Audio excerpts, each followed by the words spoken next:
How to use Zelle app with Chase Bank.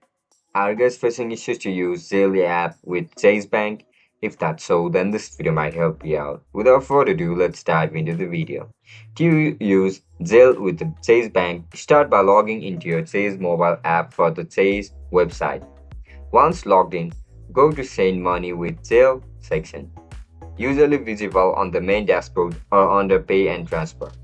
If it's your first time, you need to enroll your email or US mobile number with Zelle through Case. After enrollment, tap Send Money and enter recipient's email or phone number. Then enter the amount you want to send and choose the account you want to send it from.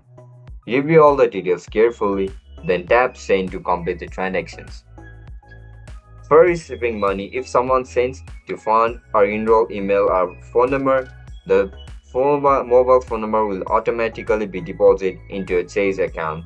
Using Zelle through Chase is instant, safe, and secure. Make it easy to transfer funds without needing a separate app.